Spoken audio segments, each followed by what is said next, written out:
después de muchos años cantando, empecé a dar clases de canto y fue algo que me apasionó, ¿no? Empezó a gustarme tanto. Yo nunca fui una cantante que disfrutara muchísimo cantando, siempre tenía nervios bueno, en cierto, lo que ahora se llama un pánico escénico.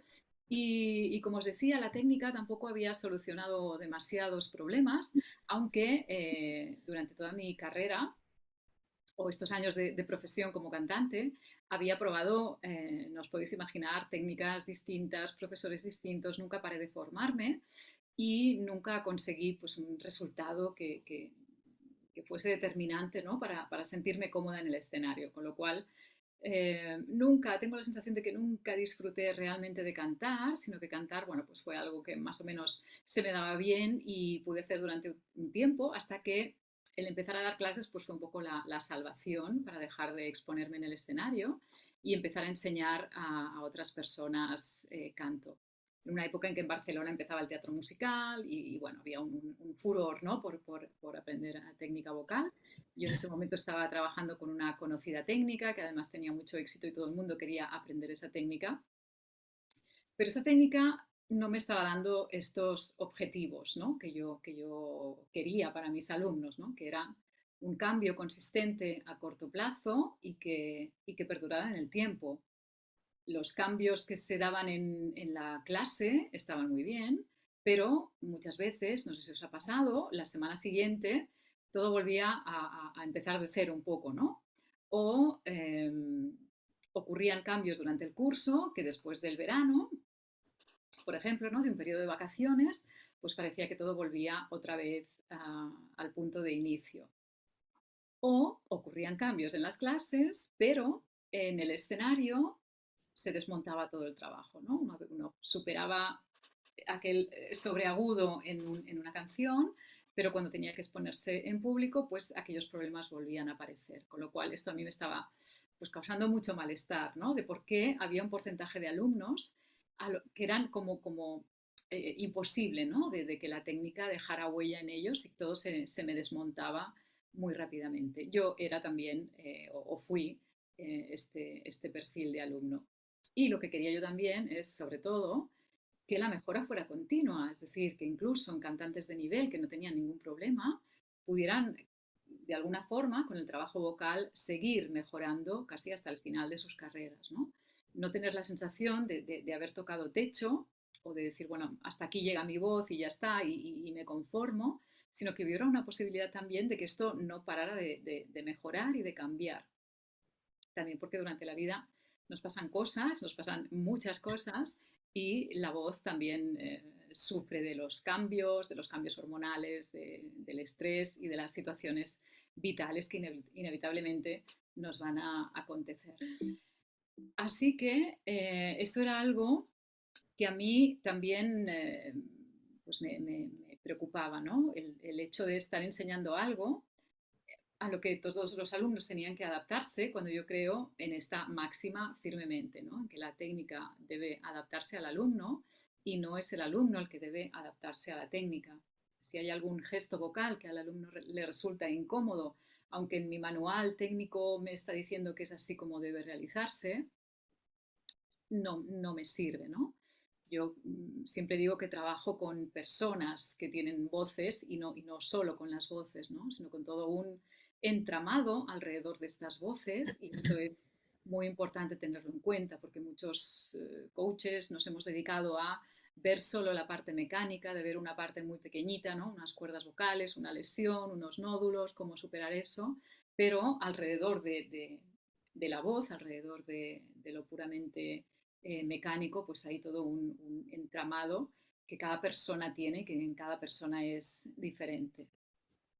Y os pregunto esto también porque yo estuve trabajando técnicamente, esforzándome mucho para que técnicamente mi voz funcionara y todo lo que yo estaba explicando, poderlo demostrar de alguna forma, cómo la técnica se solventa, cómo poder hacer diversos sonidos aislados y me entrené muchísimo y cuanto más me entrenaba técnicamente, por decirlo así, o aisladamente con estos sonidos, más mi voz dejaba de disfrutar cantando, por decirlo así, ¿no? Es decir, más técnica me volvía, peor era mi performance después cantando y era algo que me resultaba como inexplicable, ¿no? Con lo cual, un buen día decidí dejar de dar clases y porque ya mi voz estaba muy afectada y apenas podía cantar una canción entera. Así que pensé que algo estaba pasando y que si me estaba pasando a mí le podía pasar también a cualquiera de mis alumnos y no me sentía cómoda enseñando algo que por lo menos a mí tenía la sensación de que no me estaba yendo bien. Así que dejé de dar clases, me puse a trabajar de secretaria de una foniatra. Por suerte seguía como un poco en el ámbito vocal, pero ya no como profesora.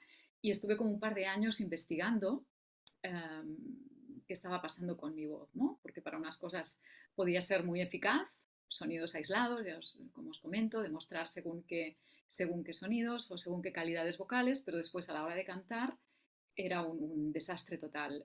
He de deciros que yo no tenía ninguna lesión, me hice todas las revisiones pertinentes y ahí no había tampoco ninguna lesión a la que poder relacionar con este problema vocal que yo estaba teniendo.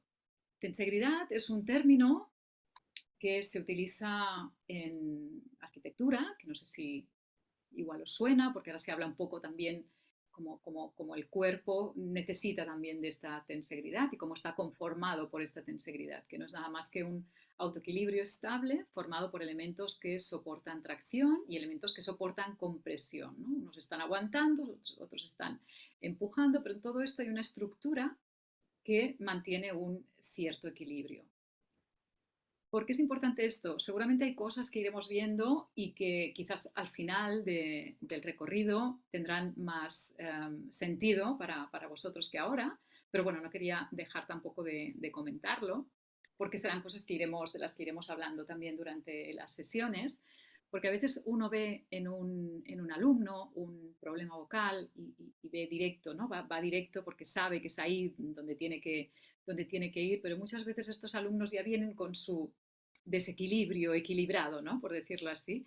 Y a veces el hecho de ir directos a mover una estructura, tenemos que tener en cuenta que moviendo una estructura vamos a mover todo lo que hay alrededor, ¿no? Entonces, trata un poco la tensegridad, ¿no? Que yo, si muevo una pieza, esto va a tener consecuencias en las demás piezas, con lo cual esto puede también jugar a mi favor, porque yo voy a conseguir cambios también yendo por otros caminos, ¿no? Que no sean los caminos directos, que a veces en según qué alumnos pueden reaccionar de una manera contraria a lo que esperábamos, ¿no? Cuando vamos a decir o a dar indicaciones muy precisas, a cosas muy precisas, el cambiar este equilibrio, aunque esté desequilibrado, puede traer consecuencias, ¿no? Yo me imagino muchas veces. Y bueno, otra frase inspiradora. Así que todo lo que hagamos tendrá que pasar por la experiencia. Obviamente os pediré que hagamos cosas prácticas porque la teoría no cambia casi nada a nivel cognitivo, ¿no? Si hay algo que produce cambios es la experiencia y por eso siempre es importante el hecho de realizarlo y por eso en estas sesiones haremos bastantes cosas prácticas. Os pediré que hagáis cosas prácticas durante la semana para poderlas comentar después. Así que como estamos también todavía empezando, os voy a pedir que muy rápidamente escribáis respuestas a estas preguntas. ¿Cómo defines tu voz? ¿Qué aspectos te gustaría cambiar o mejorar? ¿Y cómo crees que podrías hacerlo? Recordad, no es un examen. Lo más rápido y casi inconsciente y sin extenderos mucho y podéis ir pensándolo también durante la semana.